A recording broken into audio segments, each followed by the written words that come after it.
Условия очень простые. Nearly 3 years into the most devastating conflict in Europe since World War II, Russian President Vladimir Putin has signaled readiness for peace talks with Ukraine. However, the far-reaching consequences and the deep-rooted causes of the conflict have left the world skeptical of his intentions.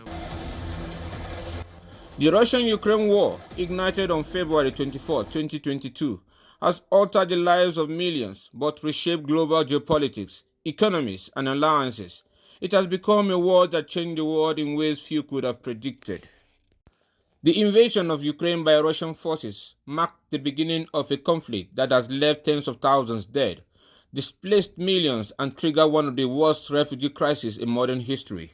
Cities like Mariupol, Bakhmut, and Kherson have become global symbols of resilience and tragedy, while Ukrainian President Volodymyr Zelensky has emerged as an icon of defiance.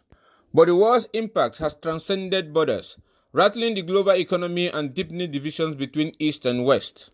Energy markets spiraled into chaos as European nations raced to reduce their reliance on Russian oil and gas. Food shortages driven by the blockade of Ukrainian grain exports exacerbated hunger in developing countries, making this not just a European war but a global crisis.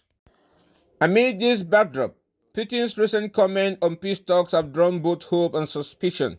Speaking at the Kremlin during an annual press session, he stated, "Russia is ready for unconditional dialogue. We seek a resolution that guarantees long-term stability for all parties." While some view his remarks as a step towards ending the bloodshed, many see them as a calculated move to regain control of the narrative.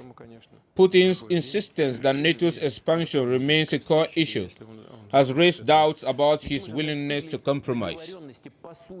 Putin knows the world is watching. This could be an attempt to shift blame or buy time, said Dr. Olga Sokolov, a global security expert. For Ukraine, the idea of negotiations is fraught with challenges. Foreign Minister Dmitry Kuleba emphasized that peace talks must prioritize Ukraine's sovereignty and territorial integrity. "We will not compromise on our sovereignty and the rights of our people," Zelensky said in response to Putin's remarks. "Peace cannot come at the cost of justice," he added. Kuleba also underscored the importance of continued Western support, particularly amid speculation about U.S. political shift. "A frozen conflict is not acceptable. We need sustainable support to restore Ukraine's sovereignty fully," he said.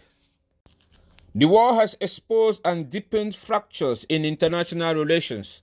NATO has emerged stronger, with Finland and Sweden abandoning decades of neutrality to join the alliance.